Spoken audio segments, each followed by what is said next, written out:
roundtable discussion. I am Matt Odom with the Rap Coalition of America, and I've got Xavier Randall, and Al Rainey is in the place.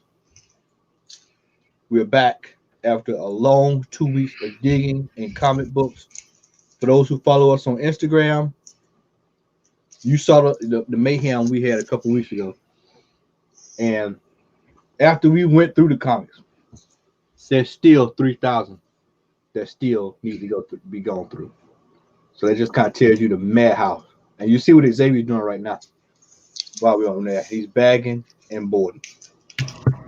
So you'll probably be seeing a little bit of all of us doing a little bagging and boarding throughout this episode tonight. Fellas, have y'all recovered? Kinda. Kinda, sorta. How y'all doing? Doing good, man. Doing good. Brother Rainey, how you doing, man? You recovered over there, man? I'm pleading the fifth. And the reason why is because between working, well, first of all, let me just preface that. Thank you for joining us, ladies and gentlemen. I appreciate your viewership.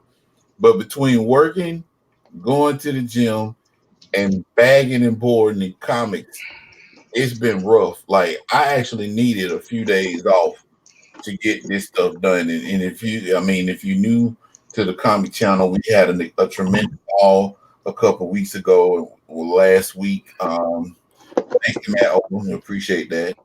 And thanks to Larry Crocker, which hopefully will join us later on. We went over to his house. Just to give you the magnitude of what happened, it was 22 long boxes and 2 short boxes of nothing but comic book goodness. So we went to Bro Crocker's house about 10 o'clock that morning, y'all. And we got there at 10 a.m. in the morning. We got there at 10 a.m. and that's probably one of the first times, and I'm about to be stereotypical. Probably the first time in a long time. 10 a.m. and we didn't leave there till close to midnight that night. All day long. It was tiresome, but it was blissful because it was something that we enjoyed doing. I posted up videos. My Instagram is Dusty Brick Brown throughout the week. I stopped posting videos once I got everything bagged and boarded because I didn't want to bore other people to death. It was like, man, this dude, he keep on posting videos of his comic books. I'm tired of seeing his comic book. So I just stopped. So yeah. To answer your question, man, I need a few days off, bro, for real. I feel you, man. I completely feel you. All right, so let's delve into the topics at hand. All right. Before we get to the main topic, we'll say that for a little later on. So make sure y'all stick with us. That's going to be a lengthy discussion. But we'll start with the easy stuff first. Kevin Feige is now the main man at Marvel, and who did not see that coming? I mean, it only made good sense. I mean, it's the only thing they could have done. Anything else would have been, as they used to say in the old commercials, uncivilized. Uncivilized. What commercial was that? I can't remember. That was it was a deodorant commercial, if I'm mistaken. Anything right guard. Right guard. There you go. Yeah, that's it. Right guard. Anything else will be uncivilized. Yeah. Uncivilized. Yeah. So, Al, what's your thoughts on this, man? I mean, that's not really a whole lot to say, except it's one of those things where now, but I'll tell you what. You know what I'm interested in, Al? Is to see how he's going to tie everything from the animated universe, like the cartoons and stuff, and the shows that's going to be on the Disney Plus, to the cinematic universe. See how that's going to parallel each other. Well, my thing is that for one, my honest opinion, I'm glad to see it happen, but it's a few years too late. Yep. The reason why I say that is because it should have happened around the time when the Netflix shows went full swing, so that we would have been able to see a complete congruency. Because they all kept saying back then that everything was quote unquote connected, but in all honesty, it wasn't. I mean, the Netflix shows were connected only by mentioning people. Right. And I mean, when it came down to like Agents of S.H.I.E.L.D., of course, I can't remember if Samuel Jackson was actually on that episode of Agents of S.H.I.E.L.D. Was it his voice? I think he was on the episode. But of course, Samuel Jackson is a multi-million-dollar actor that probably get paid a few $1,000s per second. So, but I mean, as far as it goes, that's the only reason why I say that it's a few years too late. Because had this been done back when Daredevil and not Electra, but Jessica Jones and Luke Cage and the Punisher actually came on the scene on Netflix, I think we would have had a little bit more fleshed out TV shows. Because anybody that collects comic books knows you got your street level heroes, you got your well-known heroes, you got your B-listers, you got your C-listers, you even got Z-listers. But at some point in time, these characters intermingle and they coagulate, one of the words that I use. So it would have been nice to see Daredevil fight along the Avengers, as well as Luke Cage to fight along the Avengers when they fought against, Thanos, or Ultron, or whomever was the big bad villain at the time when those shows came out. Unfortunately, we didn't get that opportunity to see that. So I'm hoping from this point forward with Feige, there's a saying that especially X likes to use, and Feige we trust. I'm hoping that as the time goes, that any TV show, specifically TV shows, the cartoons, I mean, they could be in a realm of their own. But as far as TV shows, I'm hoping that they have that congruency and they meld together to the point to where, you might see a cameo appearance of Thor on the Ghost Rider show or something like that. Because to me, it actually adds a little bit more substance to the programming when you put it in that particular context. So Feige has done a really, really, really, really good job up to this point. Of course, he's had some hits, some misses. I ain't gonna say no movies particular, but one of them stars Carol Danvers. But there's been some good ones, and there's been some bad ones, and there's been some not so good ones. But I have faith in him that he's going to be able to do the job. The question is he going to have people surrounding him? Because of course, with him taking on the helm of the head honcho over creative for the MCU, somebody's going to have to take his place. So hopefully, the person that actually fills his position with what he was doing, have that same vision that he has, the same drive, and want to see the Marvel Cinematic Universe grow and develop, and continue to put out movies that's gonna have us want to go see them in IMAX. So, X. I'm very excited. One quick thing that Al hinted to, and I thought he was gonna say something that jolted my memory when we were going through digging in these books, in these boxes and whatnot. Um, he's not gonna admit to it on the show if he joins later on, but we all heard Larry say that he did not like Iron Man 3, yep. and if for 3 years straight y'all heard this man defend that movie. So when y'all see him on here, I'm about to do a yeah, vignette. yeah, y'all gonna have to give him pure hell, okay? But as Al stated, I always say in our personal chats and whatnot in our group, um, I don't have too many words because in Feige I trust. Um, I just hope that he doesn't go the way of, like, let's just say in wrestling terms, Vince McMahon, where he's trying to do everything all on his own. You know what I'm saying? Um, I hope he doesn't try to be in sports terms like the owner slash GM slash coach slash this slash that. Hire people to do it. If you the head coach, have an offense coordinator, have a defense coordinator, get all that good stuff going. We need that stuff to keep the continuity of things going, especially with all the heat that we are about to get and all these different rumors that they're putting out.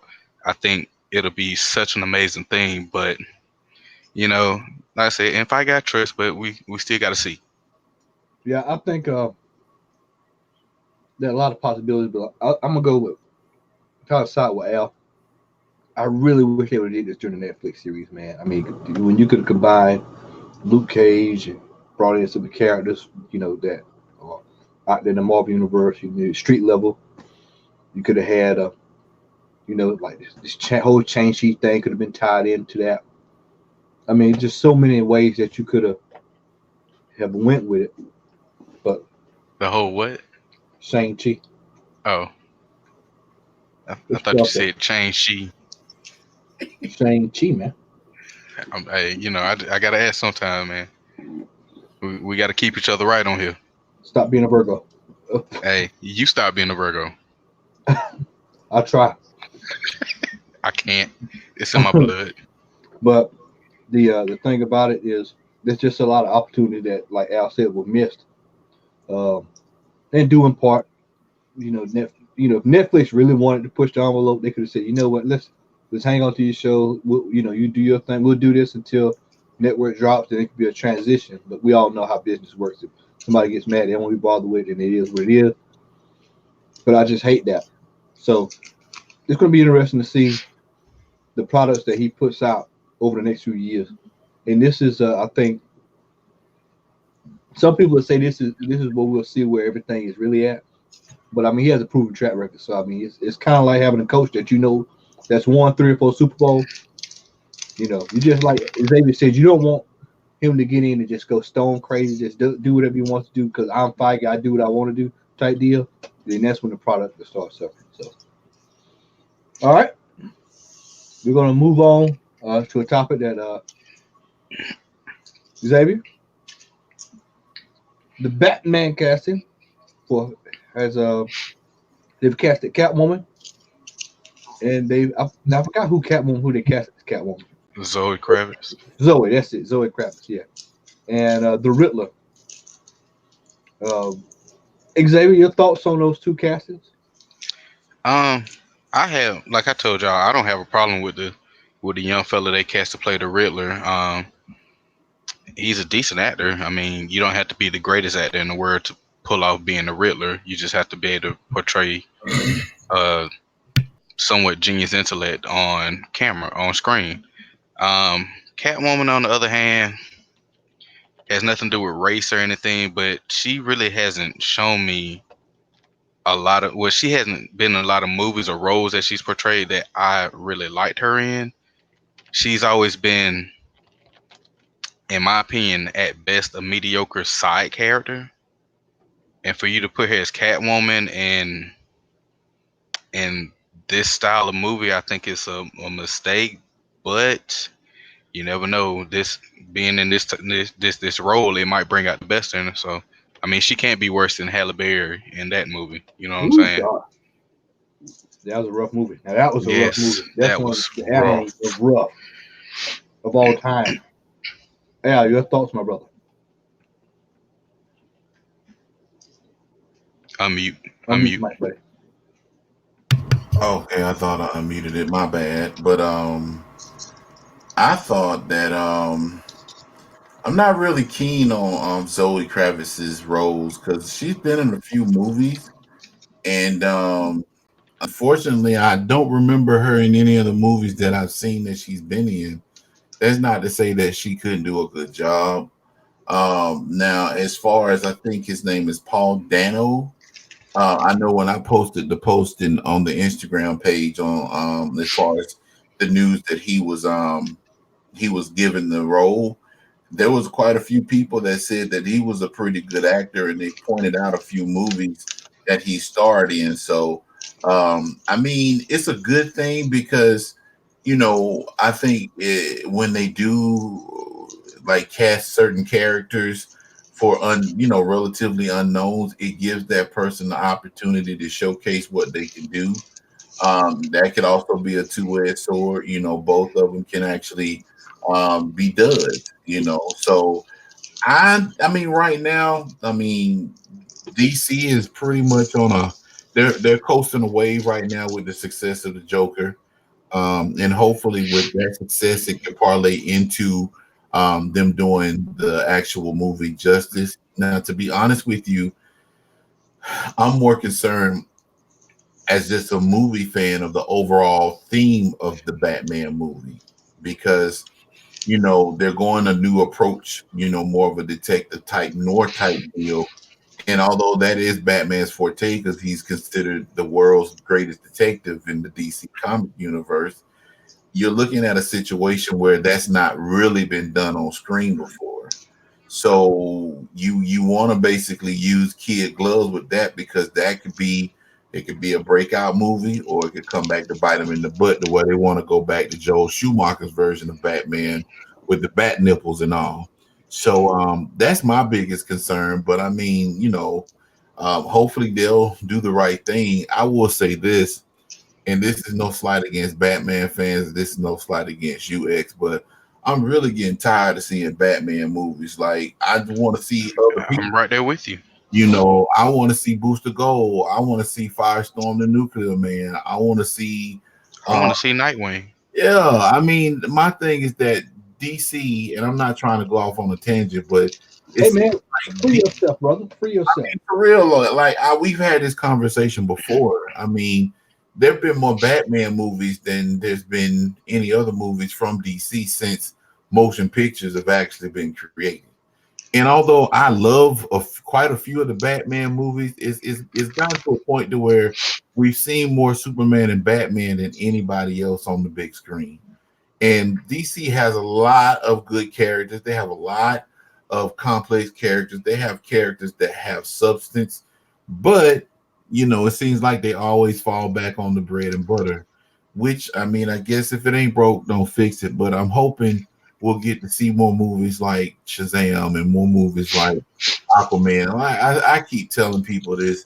Firestorm, why Firestorm is that character itself has not been a property aside from that god awful Legends of Tomorrow is beyond me.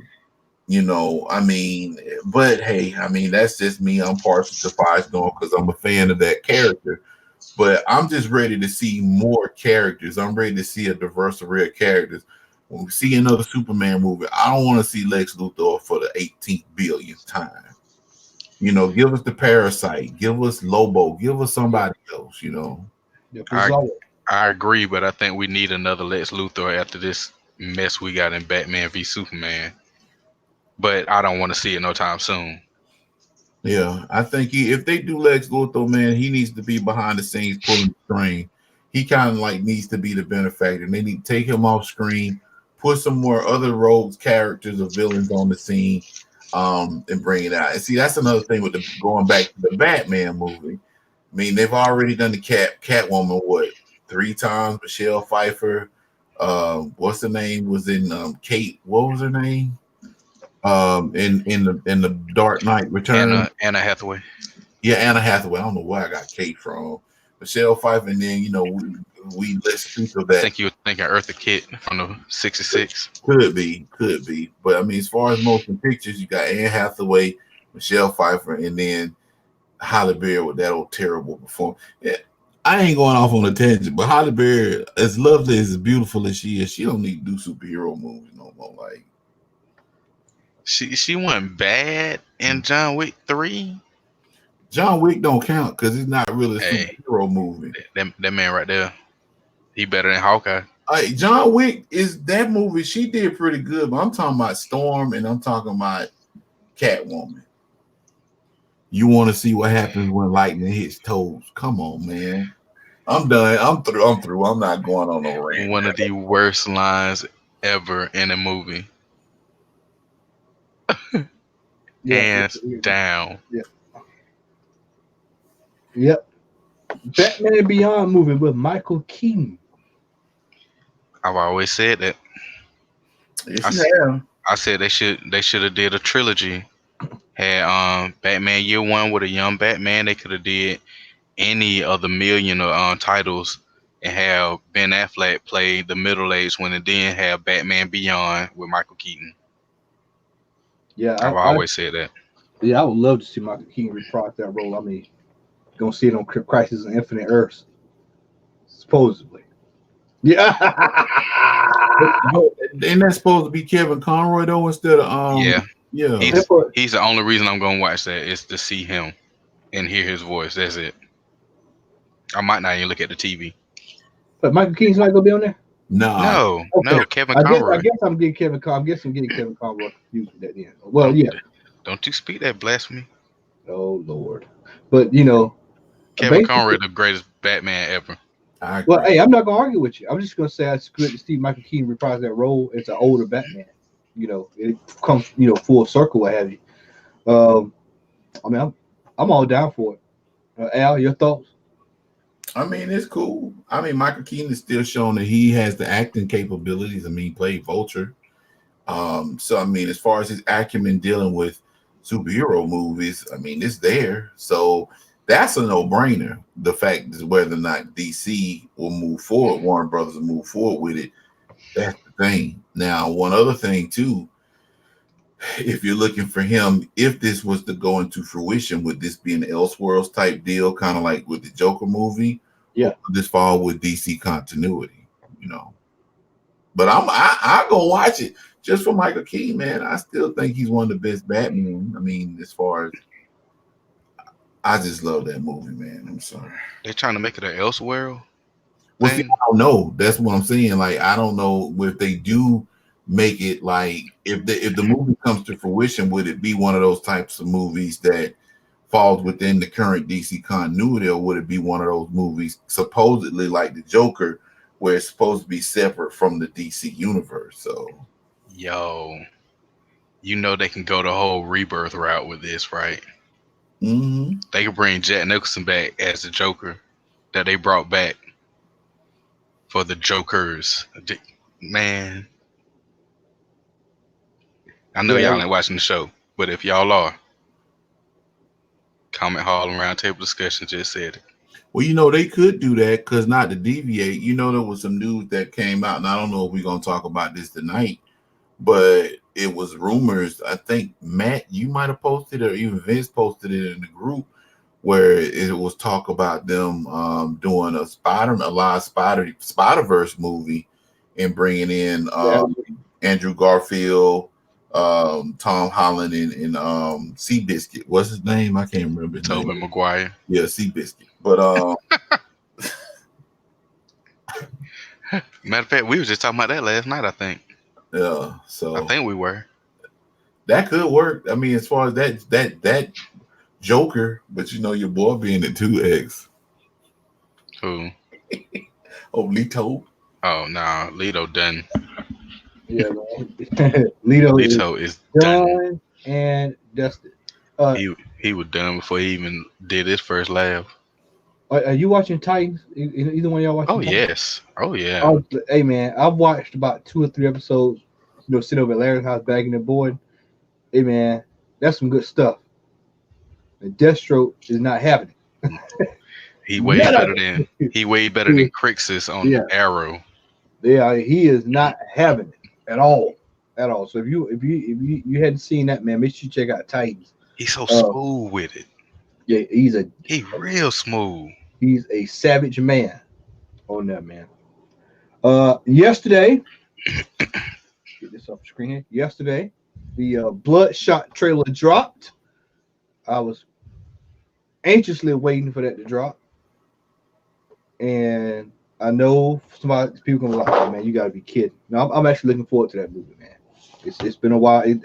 I was surprised to actually see Hey a man, trailer. Al, why you make that face? Why you look away like that? Well, I mean, I'm asking, hey man, hey, I'm gonna give No, it. I'm just saying he didn't mean for it to have no camera, but I saw it. I'm going to give it a shot. I will see this. I will do Larry. I will do Larry and say, I'm gonna go see it. I'll be the test dummy. Hey man, we went and saw Joker. And I was like, we talked all that trash. And I said, you know what? I talked trash about Logan and when I saw it. I'm going to see Terminator next week. I'm gonna go see Terminator. I'm I'm gonna go see that. That looks good. Something else coming out that I want to go see. I forgot. I'll be quiet. That Terminator do look good. I ain't saying it's going to be, but it do look good. Hey man, Terminator already getting good reviews. I mean, Sarah Connor. That's what Man, everyone. Joker got great reviews, and I still nope. What you You just Sarah biased. Connor? Say what, Al? You just biased, man. Like I said. No, I'm not biased. I'm not. Sarah Connor was missing from all those other Terminator movies, man. Except that last trash. What was it? Genesis? Is that it? Genesis? The one with old Batman. Hey, Old Batman. No, he played Christian Bale was in that Oh movie. yeah, yeah. no. That was That was the one Salvation. before that. That was Oh, Salvation. it was one of them. I knew he Yeah, was in both. one of them. Both of it was like doo on a stick, man, on a hot Sunday Hey man, afternoon. look, Genesis could have been good if they had better acting. Oh man. Oh, man. That acting was atrocious in Genesis. But yeah, the Brain Sarah Connor, man. Yeah. That smile Arnold Schwarzenegger did. Oh man. Oh, you talk about bad, man. Bad. But yeah, Bloodshot. But I mean, I'm gonna go check it out, man. I forgot to watch the trailer. You ain't missed nothing. I was about to look it up, then I remembered that the Star Wars trailer came out, so I watched that. But you ain't missed nothing with that either. I agree. Yeah, I agree. you missed absolutely. I mean, it's Star. I mean, you know what's going on the next one. Go ahead, Al. Now I'm gonna tell you like this, man. I'm kind of impartial towards Vin Diesel, man. I made a post on the Instagram page when you posted the trailer. Yeah, I saw that. My thing is this, man. Vin Diesel is Vin Diesel in everything he played.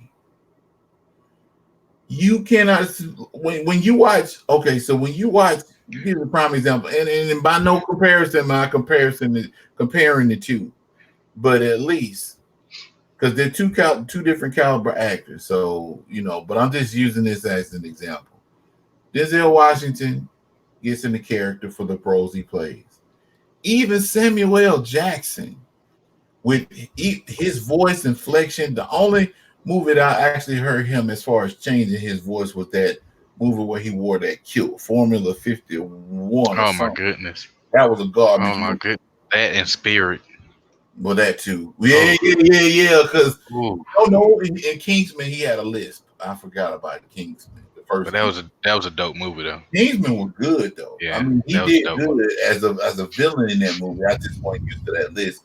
But Vin Diesel is Vin Diesel in that every movie he is in.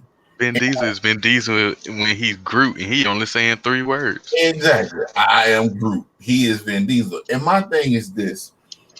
I'm gonna reserve judgment. I wasn't too impressed with that trailer, man, because all I saw was Vin Diesel. All I saw was Dominique. All I saw was Triple X, Xander Cage. Yeah, that's Riddick. Riddick. He is Vin Diesel in everything he plays. And it's like, yeah, of course, he's an action hero star, quote unquote. But at least try to do something different than what you do before. I wasn't too moved. And I understand that you want to see the movie, and that's cool. If I see anything that might pique my interest, I might want to go see it. But it's just for that one reason alone. I'm happy to see the Valiant movie, network, the universe come to life. That's a good thing because it's always a good thing to see new properties come forth. But my thing is that Vin Diesel is just Vin Diesel. To me, he's a one-dimensional character. Now, in roles that he's good in, he does good. But to me, he's still Vin Diesel. He's Dominique with nanotechnology in his body. It might end up being a movie like the Christopher Nolan Batman movies, like Batman Begins and everything, where the movies are good, but we enjoy them because of the other characters that are in it instead of him. That could be. It could very well be the case. But I'm gonna give it an opportunity. But I mean, with that trailer, man, I just like. But you know what? See, I was never a huge fan of the Fast and the Furious. I really never watched any of those. I like the first one, and that was it. Yeah, I was never a huge fan of the Fast and Furious series, which I didn't even know what the hell this whole thing was with The Rock and old boy. I was like, what is this? And it was like, it's like a spinoff movie or a deal. I was like, oh, you talking about Tyrese? Not Tyrese, but The Rock and Hobbs and Shaw. Hobbs and Shaw. And I was like, what is he? Was like, yeah. I thought you were talking about Beefs. My bad. Yeah. And so I had no clue of what was going on there. So I really never paid attention to. I'm still trying to figure out, and I know you said you haven't seen them, but how are they cool with Jason Statham's character when he killed Han? You know what I'm saying? He killed Han all the way back in Tokyo Drift, and they just dismissed that. And I don't know. I have like you talking about that. It's like trying to explain to somebody who's never played Zelda the Triforce. So I had no concept. Like, maybe they got one of them things that Agent J and K had in the. oh man. All right, so we're gonna move on to the next topic, which is The Watchmen is out of this world. Yeah. Have you watched it, Xavier? Yes. I haven't watched it, man. They Oh, say man. they say you talk about top. Hey, man, they say when HBO put their money behind something like this, it's. I mean, they got to swing with the fences because Great Game of Thrones is gone, so they got to, you know. Hey, look, it's definitely dark, which The Watchmen is dark. Yeah, You man, know, so you already know it's gonna be a bunch of parents out there complaining about how dark and this and their children. It come on HBO at night. Come on, what on a What Sunday? time does it come on? 10? Yeah, like what are Yeah, your kids doing that's up their this window late seat. on Sunday night anyway? Come on, bro. But let me tell you something, man. If y'all, he done left us. Should I wait for him to come back? You keep on going, man. He'll be back shortly. It's like Frosty the Snowman. I don't know. We might have to start over because he's the facilitator. No, he could come back. He could join okay. if he started it. Yeah. This show, man. So I was at first when I saw that Regina King was gonna be in it, man. I was like, I don't know. Maybe everybody else gonna be cool, but she carried this show, bruh. She carried the show. I mean, the only thing that I personally didn't like was the route that they're that they're doing with the whole Rorschach followers, which I'm not gonna speak on it if y'all haven't seen it. But that's only because Rorschach was my favorite Watchman. You know what I'm saying? But I can see where they're going with it. You know what I'm saying? But man, if y'all haven't watched it, man, y'all need to check it out, man. That's grade A stuff. Like, go ahead. No, I was gonna say, Al. Your thoughts on this? Do you plan on watching this? I've actually got it queued up. We got caught in a time vortex then or something because I was like paused in suspended animation for like 38 seconds. But yeah, I plan on watching it, man. This guy on Instagram, he hit me up. He said, "Man, you watch me yet?" I said, "No." He said, "Man, that thing is good." Like he was pretty much extolling how well the series was put together. Now, I did read some articles about it, and one thing that I really love that they did is that they actually brought light to the Greenwood, Oklahoma bombing. 1921. I'm not going to go into any detail with that. So, I mean, if you, of course, have access to Yahoo or Google or Alta Vista, you can just type in Tulsa Greenwood 1921.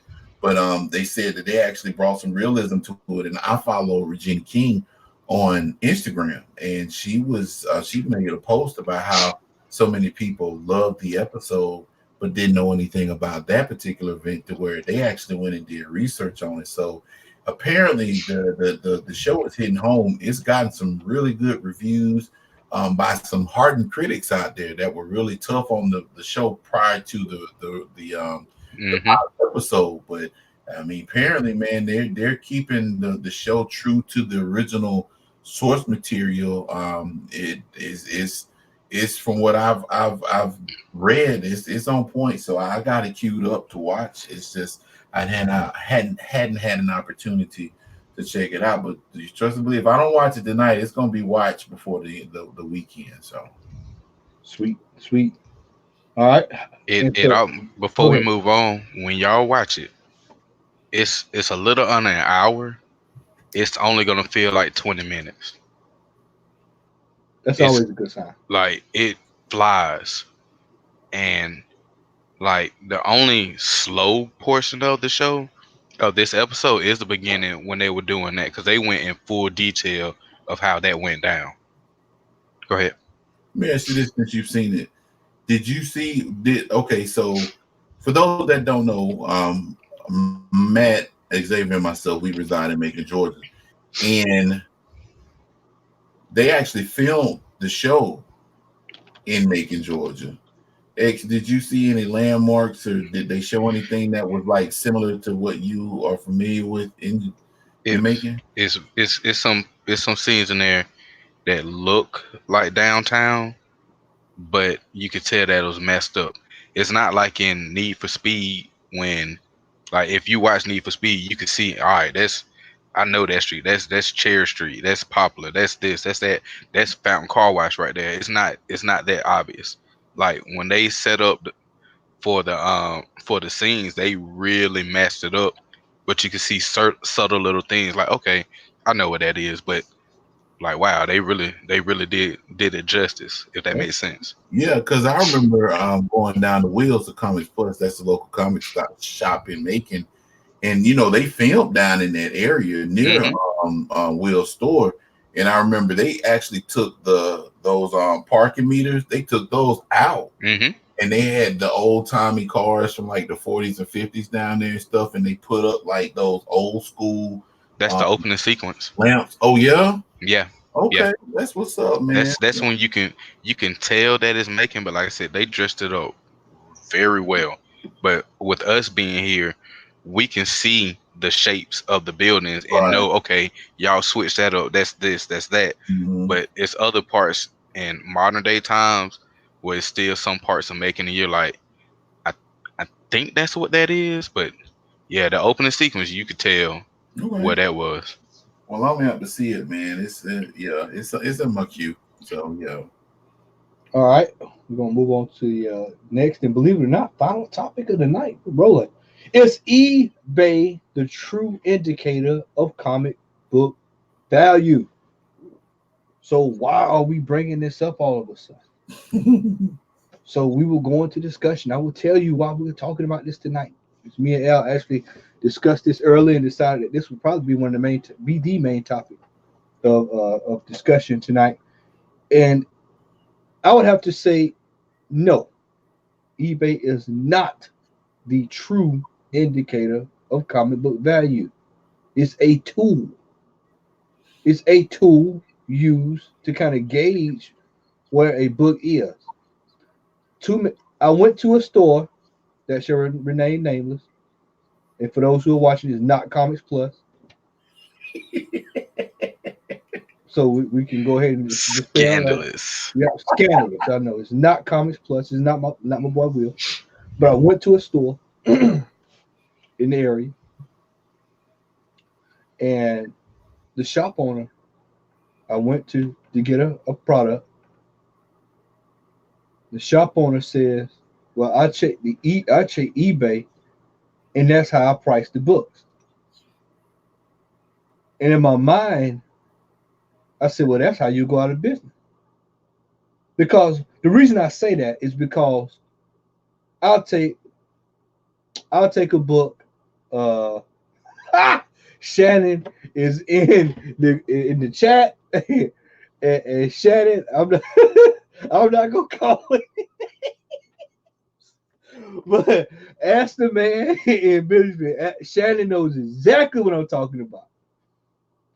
When you get these books at shops, shop owners run to eBay. They see whatever the highest price of the book is, and then they come back to you and expect you to pay whatever the highest price of the book is. That is one of my biggest pet peeves when I go to a shop. 9 times out of 10, I probably don't go back to that shop once that happens. And what happens is that shop tends to sit on that book for years. There are some shops I've seen sit on books for years. This is going to be one of these Matt Odom rants. We hadn't had one of these in quite a while. You get these books that you see that's hot right now. You go to eBay and you see the book is hot right now. And within 4 months, the value of that book drops by 85%. And now you've got a paperweight on your shelf. But then you come online, you get online and you complain to the comic community about nobody's shopping at the local comic book store. Everybody's going to eBay. Pardon my French, YouTube. No shit, Sherlock. If you're going to charge $125 for a book that's on eBay for $125. Well, hell, if I wanted it bad enough, I just buy it off eBay with free shipping. I mean, I didn't come to the comic book store for you to go in there to run the eBay to give me a price that you pull out your ass, and then you expect me to pay that. When you got other stores in the area with the same book for $4 and $5, and then I ask them, well, do you know what this is going for on eBay? Oh yeah, I know, but I've got to keep the electricity on. At some point, especially, I don't know if this is, and for those who are watching, it's in the chat. You can tell me if this is something you all are seeing wherever you are. Maybe this is a Southern thing. We may be off the cuff, because I didn't have these problems in New York. Now I would say this: when I went to New York, I didn't have these problems. It was, you go up there, it is what it is. What's on the book, that's it. You're out of there. You know, if you want to buy it, you're out. But nothing drives me up the wall worse than when you go to a store, you see a book. It could be the most obscure book. I'm talking like we've seen it. We've seen, what's that? New Muse. Bessie. Was it New Muse? With Psylocke? Oh, you talking about what is it? 27 Mutants Annual 4? Four. It's either 4 or 3. It's one of them. And you'll pick that book up. It may not have a price on it. You pick that book up. You give it to the shop owner. He runs to eBay, and then you basically go, okay, well, the shop owner goes, okay, well, I'll give it to you for $85. And I'm like, well, wait a minute, man. The guide says this book is near mint condition is $15. Yeah, but eBay says it's going for eBay $90 right now. It's got a bid on it. One bid. You know, I heard somebody today. So when I was talking with our LCS store on the wheel, and the guy was in the store, and he brought up a good point. He said, more people will realize that if they ever go on eBay and see what the cheapest book went for, that you could basically say, okay, well, that book went for that price, and you can put the next cheapest book on there, and they'll still buy it. It's like it's no need for people to just continuously run to eBay to value a book that is probably going to drop in price. Now, when you go see Hulk 181, and that book is continuously climbing and climbing and climbing, but you don't come to me with Ice Cream Man #1 and tell me that book $500. Because some dude in Boom Shack, Iowa, who don't have a comic book store to go to, decided I'll pick up Ice Cream Man #8. I was gonna say that. I was gonna say that. You took the words out of my mouth. Because I know better. And it doesn't make any absolute sense. And this is the stuff. This is it on top of the variant stuff, on top of these one or 1,000, 1 or 4,000, 1 or 2,000, all that stuff. This is probably, I'd say, one of the main things, Al and Xavier, that drive comic book stores out of business. You cannot base your store off eBay, especially when you're serving a local community where people can, like us, we have access. And for those who follow us know, we go to stores all over the state, all over the country. It's hard for people to price a book, a New Muse #11, not New Muse, but X-Force 11, and then charge $95 for it and think I'm going to pay for it.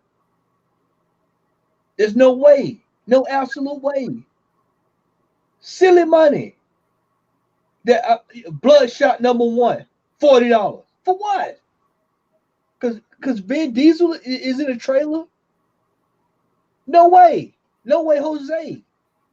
Xavier, how many ride zeros we found over the last four or 5 years? In dollar bins. 50 cent bins. Yeah, I can't count. I got mine at a 50-cent bin. Yeah, now all of a sudden, shop owners running to the dollar boxes, pulling them out, throwing $80 stickers on. What's going to change? The same people that saw that book in the dollar bin before this hype know what that book was. So guess what's gonna happen? It's gonna sit right on the shelf. And this is why when you walk in some of these stores and they got piles and piles and piles and piles of books, this is why. This is one of the main reasons why. And it drives me batshit crazy. Absolute stone damn crazy that you go to these stores and the guys, they don't have, because, and see what gets me, Al, is that you have the Overstreet guy. You have, this is the guy. Now watch this now. Watch this. I know I'm gonna piss off shop owners on YouTube. I'm sorry. But this is what drives me crazy is that you have an Overstreet price guy when you buy the collection. But then when you want to sell something, you want to use the eBay. Now eBay prices is what it is. And exactly. Right there in the bottom left hand of your corner. Right, you see that? Ride one today was $100. That's what he saw. Not making this stuff up.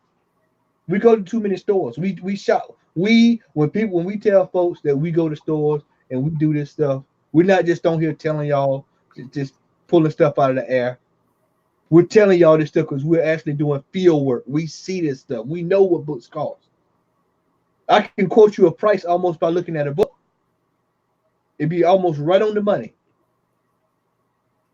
You're not gonna sell me a torn up copy of Shang-Chi with half the cover missing on a two grade. And as Will stated, it's not even a 2 grade. It's actually damaged. It's actually a no grade. It's a pink. A pink. You getting the pink. You getting the pink label. The green label. No, you getting the green label. That's right, the green label. And you gonna sit up and tell me that book's $200, $200 plus? I mean, we've seen pages on eBay for thousands of dollars. Pages on eBay for thousands of dollars. Yep. At some point, the madness has to stop. So what is the scale? What I tell people all the time is if you want an accurate price about how much your book is worth, you have to track that book for about 6 to 12 months. Most shop owners don't do that. They see what the hot price is, they label a sticker, then they walk away, they never know. Book stays in bin, and then what happens is they get pissed because when it's the half off sale, somebody can run right in there. They know where that book is, they get that book. A la Matt Odom, a la Xavier Randall, a la Shannon, a la Larry, a la Al. We know where this stuff is, we go out the door. When you could have just did that from the start, just price the book, because whatever you priced at was probably half of that anyway. We've been doing this for a long time, y'all. My question is, I know you ranting, but my question is, how much profit are they really trying to get off of these books? I can answer that. They basically trying to pay 3 months worth of their electric bill for the most part, man. If I may step in for a quick second, go ahead. Catch your breath, Mr. Odom. I've learned as far as it goes when it comes down to comic books, a lot of people are starting to use eBay more and more as this measuring stick. But like Matt said, a lot of times when you look at prices on eBay, those are actual prices that have actually been drummed up by a lot of times is hype, speculation, and it's not really going by any type of aggregate research. Like Matt said, 6 to 12 months, 3 months. Case in point, we talked about Spawn #1 earlier today. Todd McFarlane's currently working on a second Spawn movie, right? The first movie dropped, Spawn 1 went up in price. It actually rose up in price somewhat because of the hype, even though that was back in the 90s. That book actually took a spike up because I did a little research on it earlier. However, after that Spawn stuff died down, that book went straight to the dollar bin. It went straight to the 50-cent bin. Now, when you're looking at that particular book, right now it's going to average you about $20, $30, high grade, mid grade, probably about $10, $15. But for the longest, and when I mean for the longest, I'm talking about 10, 15 years. If that book was the bottom of the barrel, like, okay, I need to get rid of all these Spawn number ones because I got too many. Now you are in a position where people are attempting to sell that book because of all the hype that's surrounding the movie. No information has been purported, no trailers, no nothing. Just because Todd McFarlane said what he said, that book is going to go up. My personal opinion, I have a problem with that because if that book was something similar to an Uncanny or John Size X-Men or a Hulk 181, I can see the spike in price when it comes down to that book going from $1 book to a $40, $50, $60 book. What I don't understand is the fact that a local comic book shop, especially in our demographic where we are, there's only in the city of Macon, there's only 2 comic book stores, but within a 50-mile radius, you probably have around 5 or 6. Now, there's no secret because I big them up every time. I shop at one of the stores up in McDonald. I also shop down at Comics Plus. And one of the reasons why I shop at the store at McDonald's, shout out the Origin Story Comics, is because when they sit on books and they have books, and Matt can attest this, and you can attest this too, X. We've been up there and when they've had sales, I have asked them, and this is the truth. I have asked them, okay, so this particular book, it might have a price tag on it that the previous owner had on it for like $60, $70, $80. I said, okay, well, they'll like, okay, so how much can you do for this book? They'll go on eBay, and this is what they do. They'll go on eBay and see what the price is going on eBay. They'll give me $10 or $15 off the price that they see on eBay because they want to get rid of that book. And they know if they keep sitting on that book, they can't go buy their favorite peanut butter and jelly, or they can eat peanut butter and jelly sandwiches. I'm not saying that they do, but peanut butter and jelly is delicious. It ain't nothing wrong with it if they do, because that's where it's at. But peanut butter and jelly is Especially on some Captain John bread. oh my god! oh, I don't know. I eat wheat bread, man, but it's still delicious. But what I'm trying to say is this: a lot of times, a lot of comic book shops will use eBay as a basis to fairly price their books. But when you go on eBay and you look at the price of a particular book and you say, okay, well, the local comic book store is selling the book for the same price at eBay, like I told Matt earlier today, you might as well just open up an eBay store. I mean, I got a quick question. go ahead. So, like, it's a question / statement. Like, what would be wrong? Would it be wrong for them to go on eBay? Now, it would be wrong for them to go on eBay and look up the highest price or bidding prices. But wouldn't common sense tell them to kind of see what the lowest price has gone for on eBay so that you can work some kind of medium on that? What a lot of store owners do, they go look at they look at the sold items. Right. And so what they do is they look at the highest, look at the highest sold item. And so they think that, okay, well, it's sold 4 or 5 times at this price. All right. To go back to what I said about tracking a book over a 6-month year period, we'll go to Hulk 181 because we always keep up with that. At least I do. Hulk 181, I bought that book for $1,400. At the time, it was going for about $1,400. This is 2 years ago now, Xavier, right? 2 years ago now, technically. Yeah, 2 years. Yeah, 2 years ago. That book is going for over $3,000 consistently. That's a sign of growth. That's a sign. That's an upward trajectory of a book that just keep going and keep going and keep going. And when you look at the elements, all signs point to that book is probably going to go up, up, up. X-Men coming, Wolverine. Letting them do this Hulk versus Wolverine. Yeah, yeah, it's up, up, up. So all signs point to up. All right. So let's go to New Mutants 98. Now, Deadpool is one of those books where it's up, down, up, down, up, that I think there was a discussion. Shout out to the CBSI crew. I think there was a discussion in the group about 2 or 3 weeks ago where somebody brought up that book, and they said that at one time that book was, oh no, excuse me, I'm sorry, it wasn't CBSI, it was We Love Comics. My man over at We Love Comics brought up that book at one time was $800-900. Yeah. $800-900. We are just $1,000 here, 12, just madness. Well, guess what we see the most of when we go to shows? They can't get rid of them. New Muse 98. New Muse 98. New Muse 98. $100. Minimum $120. that we seen was with Slab was $450 Yeah. minimum. Out unslab, we're talking a couple of hundred, maybe 170, 150. Right. That's down here. Now that could be, for those fellas up north, that may be different. But down here, it's pennies on the dollar. They're giving them away. Giving them away.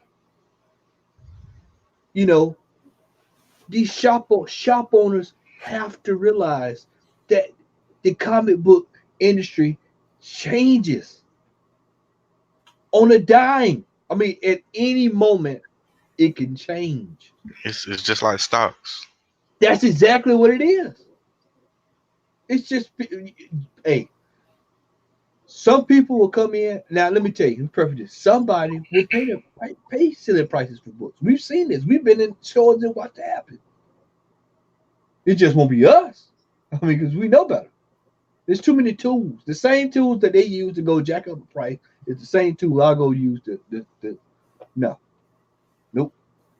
I mean, look at the Black Panther craze about a couple years ago. I wish TC was on this panel tonight. He'll tell you the Black Panther craze. Books just unbelievable prices for first appearance of Black Panther.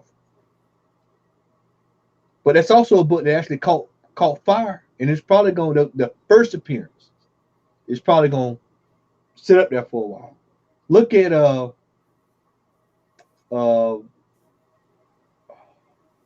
what is his name? Mephisto. I mean, that book, it's a classic example of a book that was already expensive. It's Silver, I think it's Silver Age. Correct me if I'm wrong in the chat. That Silver Surfer first appearance of Mephisto was already somewhat expensive, but now, because it's spec, we'll go back to Mojo. We'll go back to Long Shot number 1. We talked about this off air before we came on. Long Shot number 1.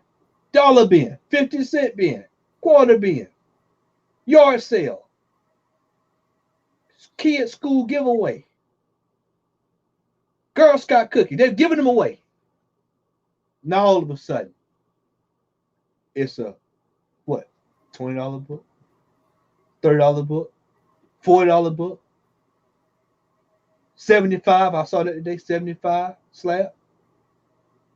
And we all know Mojo is not going to take the Marvel universe, animated universe, by storm. Hell, we've already seen him on TV one time. That's for us telling our age. We've seen him on X-Men already. Why is that book $75? There's no reason for anybody to be charging that. The whole series 1 through 4, you're charging damn near $70 for it. Because you saw it on eBay. Shop owners have to do the due diligence and actually research the product they're about to sell. And I'm finding more and more as I go to more stores, there are not a lot of shop owners keeping up with what's going on. They price their stuff, so then when someone comes from out of town, like us, who we come in from out of town and we see like that guy. Oh God, I wish Larry was on. The guy at the Comic Con. Well, you were there. I think Xavier, you saw him. Did you see that guy that had that all those Deadpools for insane amounts of money? Yeah. Insane amounts of money. First Deadpool number 1. Larry went right back to the other booth that we were at and bought all of them. Yeah. I mean, Deadpool number 1. He bought all of them for the price of the dude. Asking for that one book. Yeah, the limited series. This guy wanted like $200-300. Like what? Yeah. Well, that's what it's going for on eBay. Oh, All right, knock yourself out. I'm telling you, when you see these articles online, they're talking about nobody's buying from the local comic book stores. This is why they're not buying from local. Because I can guarantee you, when you see the prices of some of these books, no, nope, it just ain't happening. And like Al said, there are certain shops that because they know that if you really wanted to, you could just get the book off eBay. Say, you know what, man, we'll knock off such and such. Because for one, it gets their money to them right then and there, and that's it. Go ahead, brother Al. Okay, in addition to what Matt just said, I just want to preface. Well, first of all, let me preface this. It was New Muse Annual number 2. I looked it up. One number. All right. The New Muse Annual is the first appearance of Betsy Braddock as Psylocke, I think. But anyway, to add to what Matt said, it's one of those things where you it's not. And let me just say this: it's not all local comic book stores because I just made mention of one Origin Story Comics.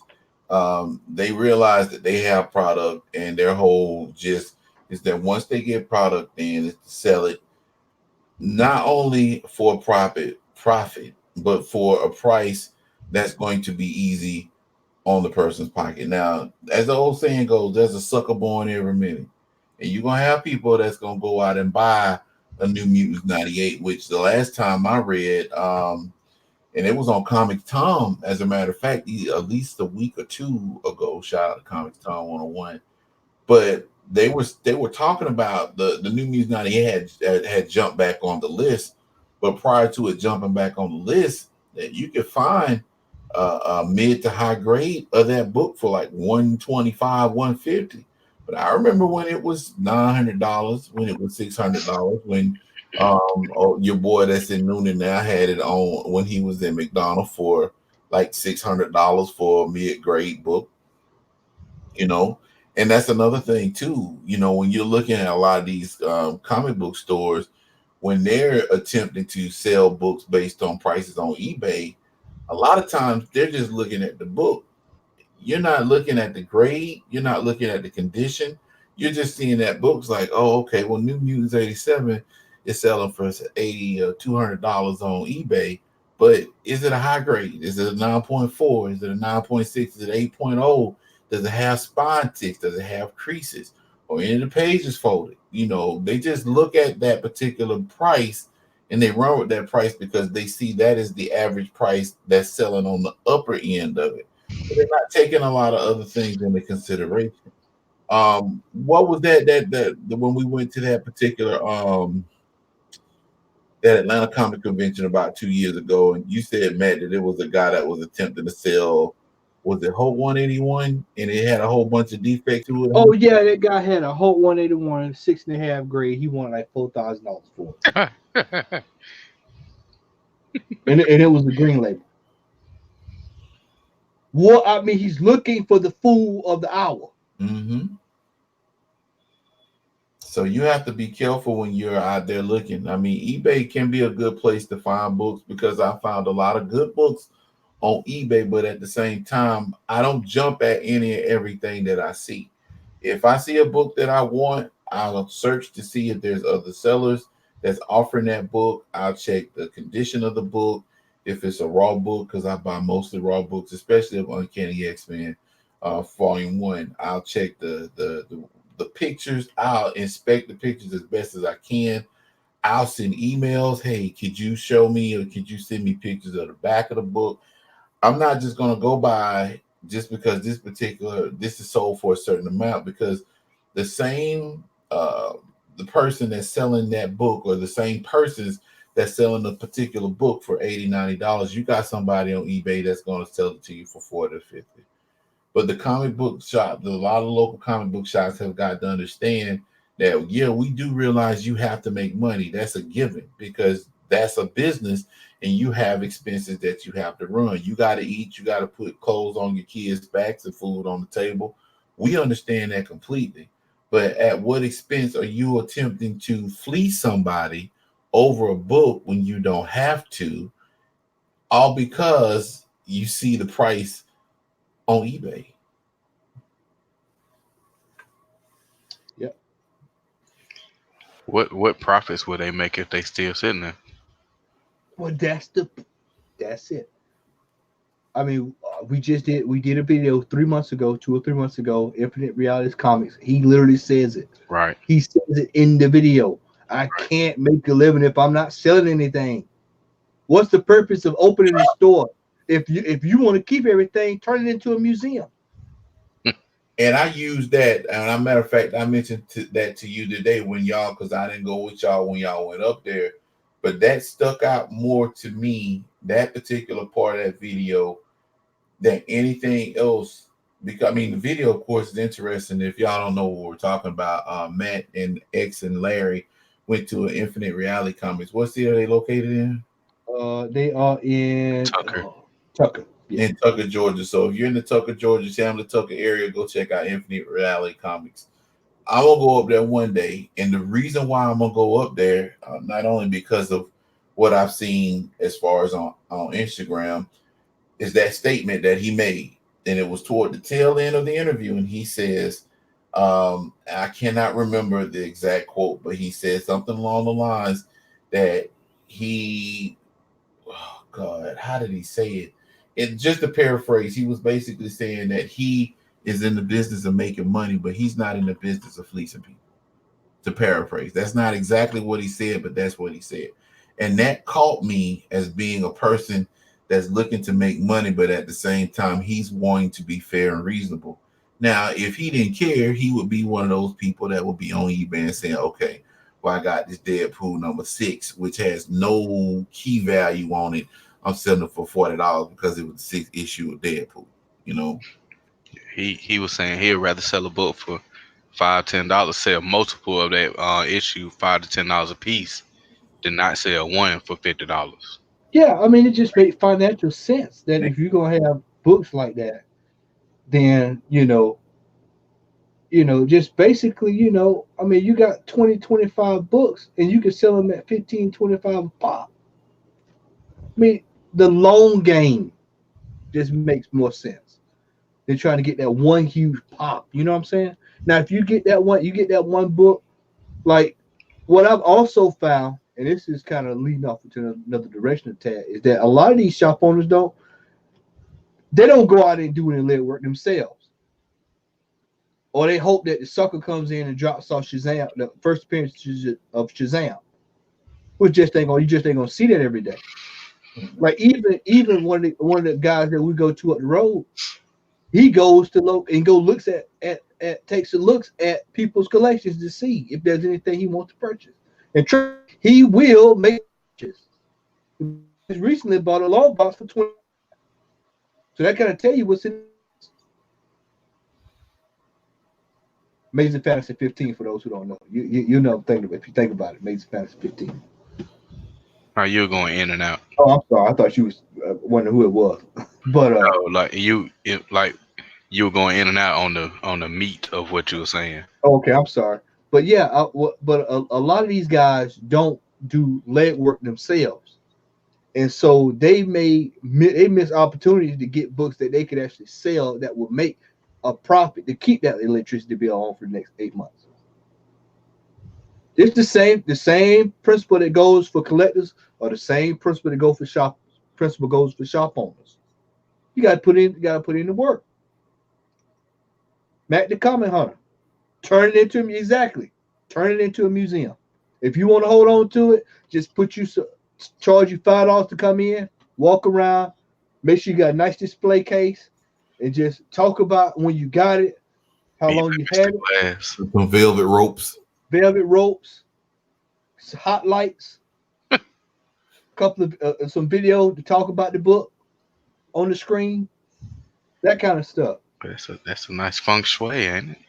Yeah, I'm saying. I mean, it's a lovely ambiance. There was one guy, and Al knew, and I'll like I said, I'm not gonna call names tonight because I'm not gonna get messy. But there's one guy that me and Al used to go to all the time, and this guy had the same books on the shelf every time we went for 2 years until he sold the damn store.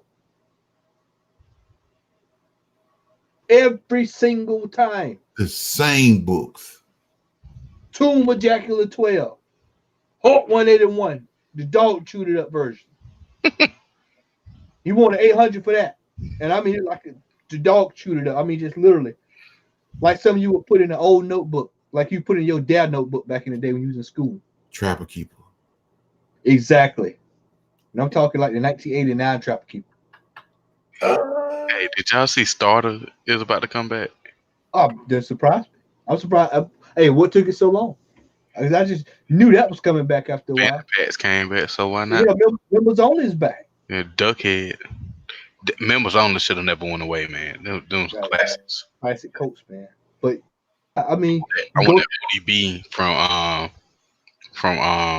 the remix jacket. That Busta Rhymes remix. But you know what, man? Go to these stores, and people who are watching this, just start noticing when you go to stores and just look.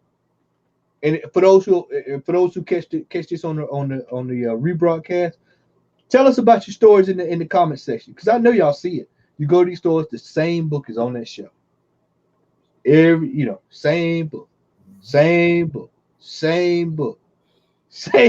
and they just hoping and praying that some idiot from Jonesville, Georgia, is gonna come into town with his uncle.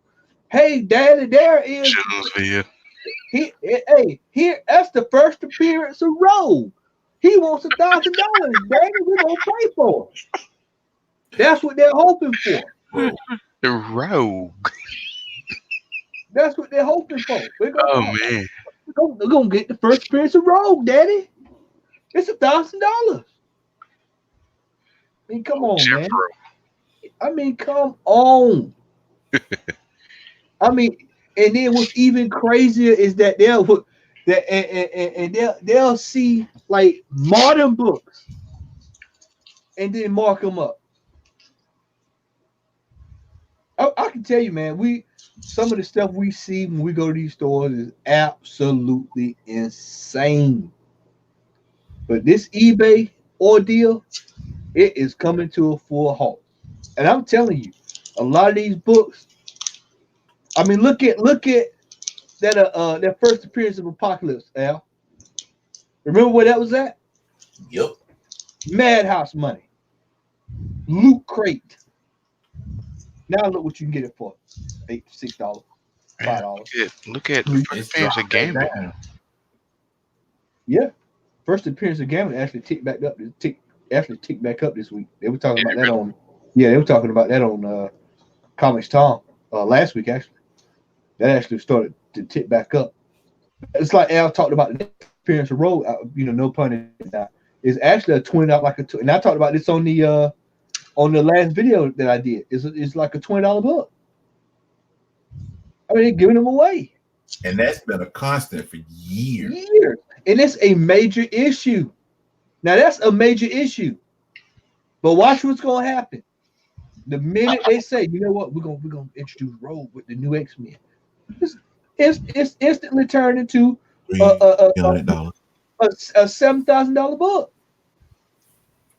Larry's joining us. Larry, we're talking about.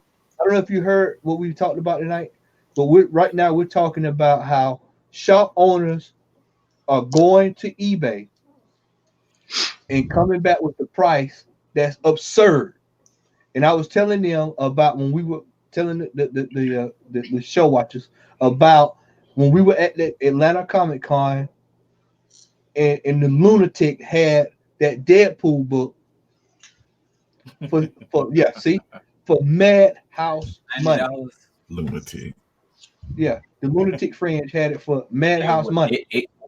X-Force number 2, it was like $90. Man, I've never seen anybody price. Yeah, I've never seen anybody price that overprinted book for $90. Hold up, now, isn't that the book that's got the X-Force 2 is the one with Deadpool coming down on top of Maverick. Right, okay. It's okay. Yeah. Oh, that's crazy.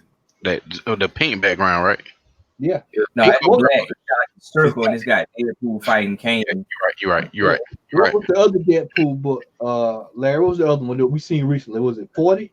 or something like that for like Oh, 40. we ain't gonna call it the shop that had it, but it was the last one in that room. It was 60, 64, I want to say. No, 69. 69. I saw today the last Transformer issue for $85. And I said, what? What? You mean the Marvel yes. back in the 80s? No, I'm talking in the part that there was a, for those who somebody who knows will know what I'm talking about. It's when they had the 1 of 4. You remember they had that 1 of 4 before they did the actual long series? Yeah, it was the 1 of 4. It was the last issue of that. The 1 of 4 or 1 of 3 from the movie? The 1 of 4, not the 1 of 3. Okay. I know what you're talking about. Yeah, the 1 of 4. Yeah, because that Transformers, it was supposed to be a mini series that ran 4 issues, but it went like 80 some issues, and then like on issue like 67, it'd be like 1 and 4 of it. Like, come on. Yeah, the limited series. He knows exactly what I'm talking about. $85. Mad money. Larry, we talk about this all the time. We go up and down the road. You're in the business to make money, but you cannot make money if product is sitting on the shelf. Right, you got a price to sell. I mean, it's good to have it, but if you in the business of making money and you outprice and you're not in the business. Yeah, I said the back of what you just said before you got on. I actually said if you just want to hold on to your books and show them to people, open a museum. Just open up a museum and charge the admission price. Well, I told y'all that was just like, man, when I went to Wizard World in Chicago, and don't get me wrong, it's great to have the nostalgia, but dude had like 5 or 6 Action Comic #1 9.4s and all these amazing fantasy fits. He had $1 million worth of books. But let's be honest, man, who's coming to that type of con to drop $500,000? You know, so it's like, what are you really there for at that point?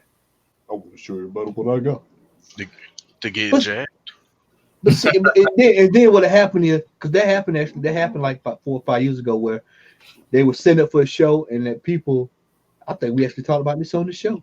I think we might have talked about this on one of our earlier shows, where they were setting up for the comic convention, and some folks fleeced the guy. I guess the janitor or whatever fleeced the store owner, took his books and hauled it. And I was just like, why are you putting that kind of stuff out in the open? Right. On what fool does that?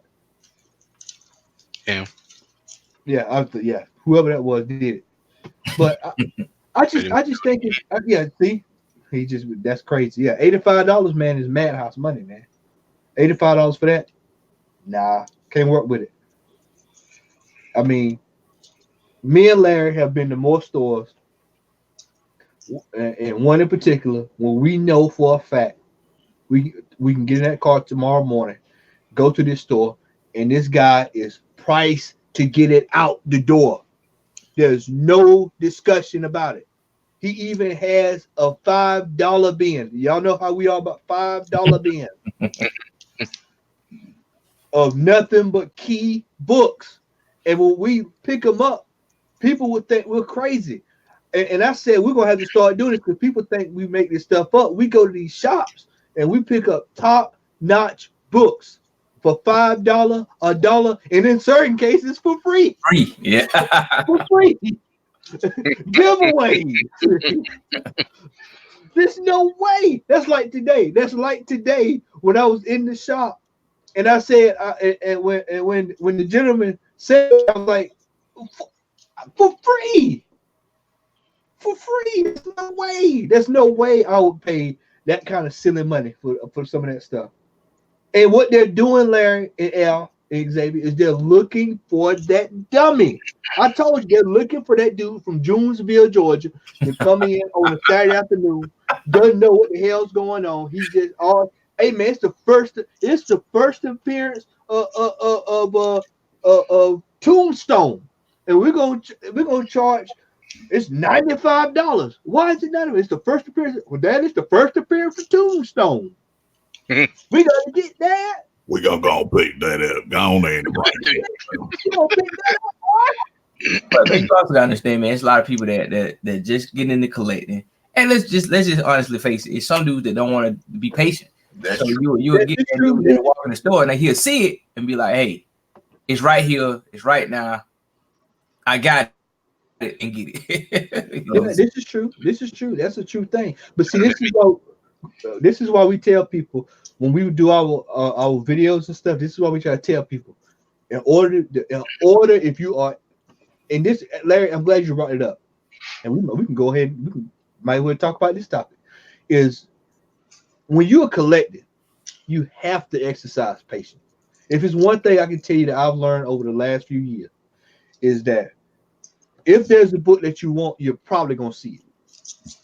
You're probably gonna see it down the line. It may not be right then. Just exercise patience, especially when you start seeing books that's above 50, 60, 75, when you start seeing some books that's even in the hundreds. Because I can tell you for a fact, we all found books last week that was some pricey books for free. For free. And me and Larry's been to almost 20 stops this year. And some of these books we've seen there. And some of these books I actually bought. I bought one or two of them and overpaid for them because I wasn't patient. It happens to the best of us. We've all done it. But this is why I tell people, when you get ready to invest in a book, you have to start weighing those cons. Al does it all the time. When we go in stores, Al, I will tell you, Al will weigh it and weigh it and weigh it, and he said, "No, I'll put this one back." And lo and behold, might be 6 months later down the line, might be 9 months later down the line, I get a phone call, or he'll surprise us on the show. He'll hold it up, and guess what it is? He got it at a steal. I've seen him do it numerous times. Well, we had the first Black Order. Yep. And I was talking about, man, I had to look for that book for a long time. I finally broke down and bought it. And then what we got last week? $3.99. Well, I looked at it, I was like, man, some in the duplicates from stuff that I bought. But I like, you know what? It's free. I have duplicates. I mean, you have to be patient. A lot of people, I mean, especially when you go to these cons. Oh man, the cons. Oh man, if you aren't careful at the comic cons, man, you will get jacked. I've seen it happen numerous of times. I've seen people pay, hundreds of dollars for books that I know that are $5 and $6, $7, man. I mean, we were talking, Larry. You remember we were talking about? Al brought this up about when we saw that Wolverine. The guy had it for $6.50, and it was the green label. It might have been the green or the purple label, and he wanted like $4,000 or $5,000 for that book. Yeah, that was at the Atlanta 181. Yeah, that 181. Yeah.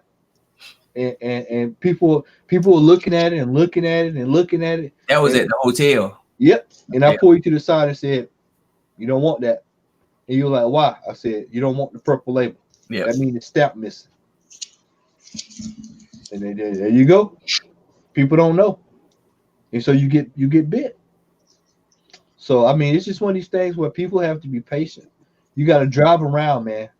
We see this in these groups all the time. People, oh man, y'all can't find that book. Where do you find that book at for that price? There's no way that book is out there for that price. You got to get in that car. Yep. You got to dedicate a whole day. Sometimes, this is why when I watch Alex, guys like Alex, Etta Nick, ETA Nick, what's our other buddy? Reaper Tate. These guys get in that car on Saturday morning, and they drive, and they drive, and they drive, and they drive. They go to flea markets, they go to yard sales, they go to consignments, all kind of stuff. And they hell, we found a large bin of comic books at a costume store. A costume store. This dude had like what? 3,000 books. Man, he Yeah, he had at least 30 long boxes strong. And then that was just at the costume store. Because he said he had more books either at another location or in the stores. So yeah. I would say he had another costume shop, right? With something like that. Yeah. And this dude was like what? $5 for $1? Or something like that, $5 for like $2 or something like that. But shoot, the ones that he had in the back of the room where all of the boxes were, they were $1 or $2. And then he had some behind the counter. They were hit or miss, but they were a little bit more. But yeah, he had some, but even in the dollar bin, he had some really good keys. So yeah. I mean, but you have to find, man. You have to find these dudes, man, that's ready to get off this stuff. And when they ready to get off this stuff, you find good stuff at good deals. Just because at this point, it's like, hey, I've been sitting on it. Let's get rid of it. Yep. It's and like it says, man, it requires patience and stay focused. eBay makes it easy to get stuff, but eBay doesn't mean it's gonna be cheap to get stuff. Because you'll end up busting your butt. I'm telling you, if you ain't patient, it'll get you. And like Al alluded to something else that is not talked about a lot. Is check the condition of these books before you buy them. People buying books and 10 pages missing. Stamps missing, posters missing. Watermark in the back. What we saw, man, what old boy had the first appearance for what $200 over there? Just exactly what I was talking about. The cover tore off. I ran on that earlier. Tore off the $200. Cheap. Cover tore. Cheap. I mean, insane. First appearance of Black Cat. $200. That's ridiculous. What planet? What planet are we on, man? You talking about Paxton Walker? No, Yeah. Black Cat. Felicia Hart. Yeah, that's Felicia Hart. Felicia Hart. Yeah. $200. Paxton Walker, that's even worse. No, that's hell. I will give you That's even worse. That's even worse. Yeah, that's even worse. It's somewhat. It's $200 somewhere though. Yeah. Believe that. So I Best mean, believe that. So I mean, you got, and then who that brings us another thing. Look up, get a black light because a lot of these got, like I said, watermarks and stains. Why? You see some stuff. Yep, maybe the wrong fool had a wrong book. Yeah, exactly. We don't want to get that YouTube strike, y'all. So we ain't gonna delve in divulge in it further. Splatoon. Yeah. Al, you want to add anything on that, man? No, man. I think that particular topic has been talked about, man, and I'm hoping that the audience, those that are not in the know, would understand. I mean, don't settle for what is the offering that's being provided, because like I said, comic book stores' objective is to make money, but at the same time, making money and fleecing somebody is a whole lot different than making money and being reasonable with your prices, because you can still make money and be reasonable at the same time. And like Matt indicated or alluded to earlier, where I used to live, there was a previous owner of the store that I go to now, and he had books that the 2 years that I lived in that area, they were on the shelf behind the counter for that length of time. Nobody was checking for them books because he was overcharging them. I don't know if he was using eBay as a measuring stick. I think he was using MeBay, because I think a lot of it was just self-imposed. Like, I'm gonna just pull a number out of the hat, like $9,000. Yeah, that's what I'm gonna say this New Mutant 98 for. But yeah, it's a shame, man. That you have that type of mentality. But I mean, I'm all for supporting local comic book stores, because that's one of the last bastions of comic bookdom, considering how easy it is right now to order comic books online. But yeah, for those comic book stores that are actually out there doing that, please stop. X, you want to add anything? Y'all hit on it. Larry? Like Al was saying, comic book stores are all that we we have left as far as, you know, there are really no newsstands anymore. Right. Barnes and Noble doesn't really care. They carry the trade paperback. So Books A Million, they hit or miss. So comic book stores directly are really the only places we have left to go. So I mean, I would just say, do your homework, know what you're looking for, and don't take the first thing that's offered. Make sure you look around. Sometimes you might have, like Matt said earlier, sometimes you might have to go and get in that car. Well, we've been the second in charge. We've been to Noonan. We've been all over Georgia. Yeah, man, we've been finding books. So sometimes, you know, if you got some free time and you got nothing else to do, or like my wife even knows, we go to different places now. She say, "Hey, look, we're going to Connecticut next year, so you might want to go ahead and scotch out a comic book shop." You know, so just different places to go. Just look, find, and get the best deal you can get. Yeah, I mean, you see right here who that says right there. You know, bundles keeps big keys in, keep them cheap. People buy keys. I keep trying to tell people when you have keys in stores that people are consistently buying. First appearance to this person, first appearance, you know, they sell themselves. You don't even have to guess, you know, like unless there's certain books where you know it's an off the wall character. Like most folks don't know what the first appearance of Hellboy is without somebody telling them, because you're so old, you know, it's just one of those obscure things. So people don't know it, but you know, like a first appearance of a Ms. Marvel or somebody, stuff like that. People, Kamala Khan, they're gonna sell. Don't fall for the Here's first the thing: every issue is a key to somebody. Right, I would say don't fall for the first appearance of Oreo Man, though. You know, like just don't buy it because it said first appearance of so and so.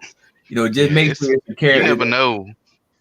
Like you never know what a key issue may be to somebody because it may have sentimental value. It may be the last comic book that they parent bought them before they passed on. You know what I'm saying?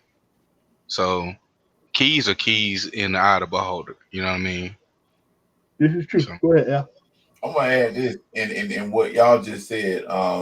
It actually brings me to when I went to the convention in Warner Robins, which, by the way, we got to go to that convention. Oh, we going to that, buddy. In January. I already told Larry. Y'all been slipping the last 2 years, and I've been going getting some deals.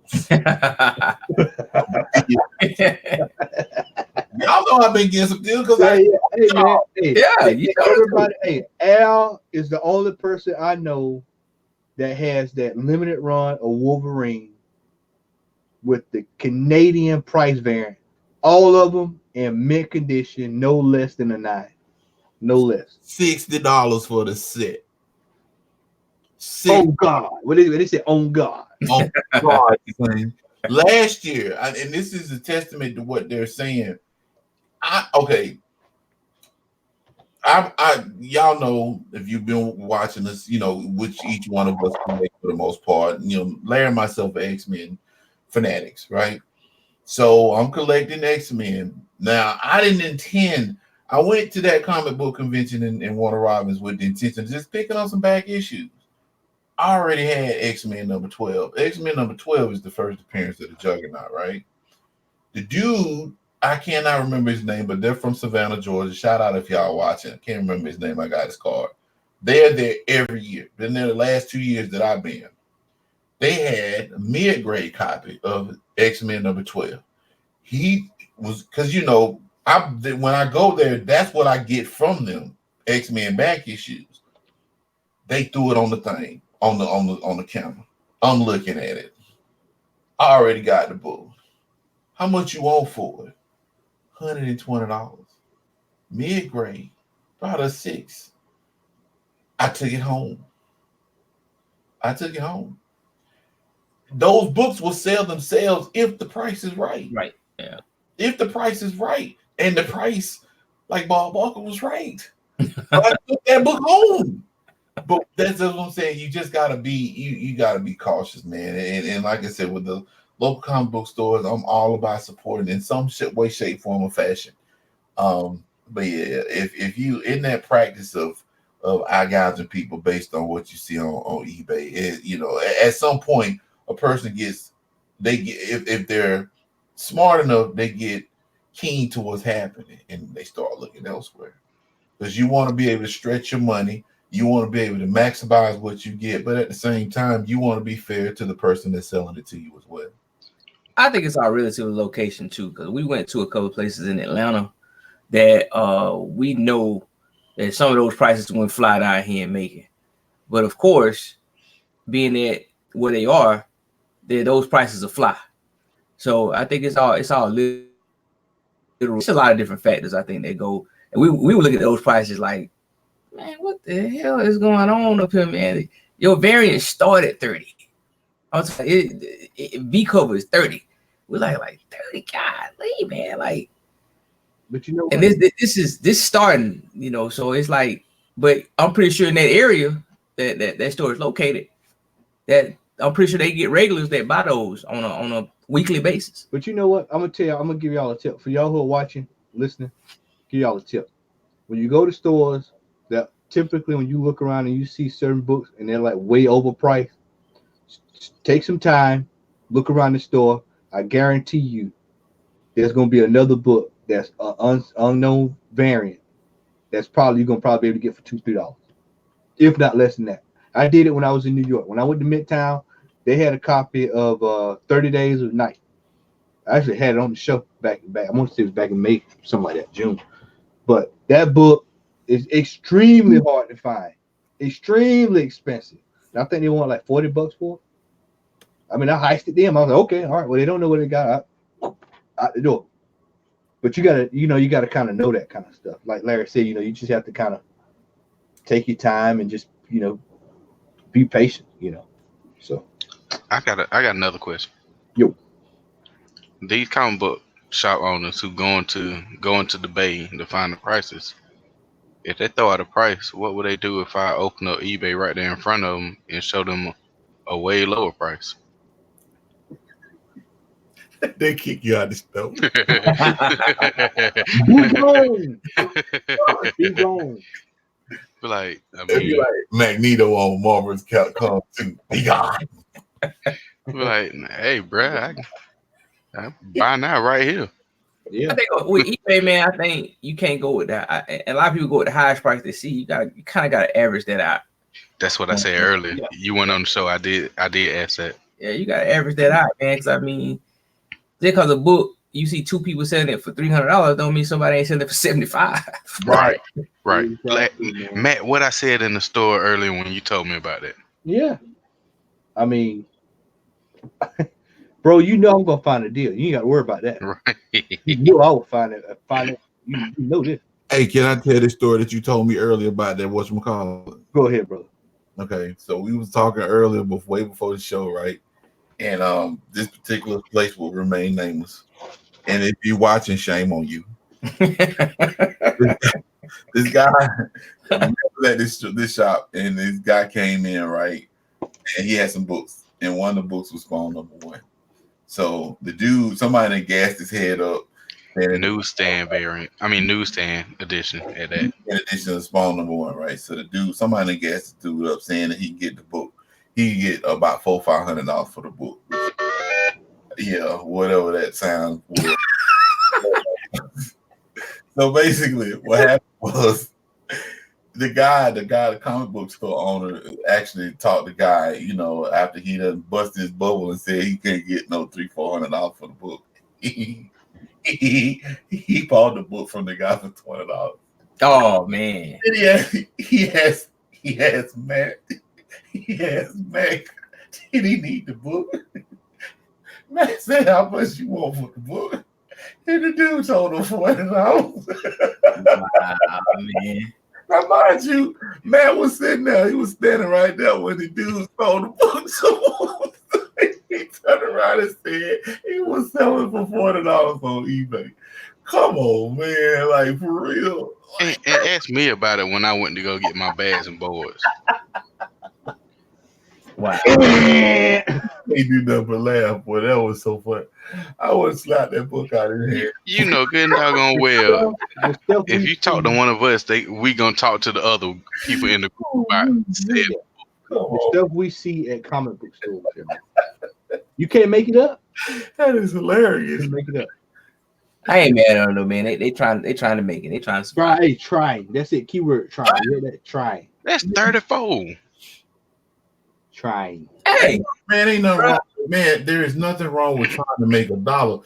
But man, come on, man. That's just like you going to Burger King, right? And you got a coupon for 99-cent Whopper, and you see somebody hungry talking about, man. And I said, I buy that hamburger for how much you want? I want $6. Like, come on.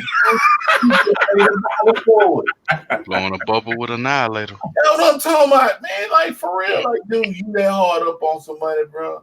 You just paid 99 cents for the Whopper. You trying to sell it for $6. it's called the come up, man. You supposed to get as much out of you. Hey, guess what? If that dude said, no, I don't want to pay $6, then you say, hey, man, I give it to you for $3. Hey. It's called the dark arts. Oh, Man, it's the dark arts. I guarantee you, I can walk around the parking lot and find $1.07 to go get a 99-cent burger. I promise you that. Oh man! I'll shake my sofa right now and probably find $60 in change in there. All I'm saying, man, we live in the United States, man, where capitalism is what we practice, right? So I ain't mad at nobody for trying. That's why, man, I tell people you gotta do with anything. You gotta do your homework.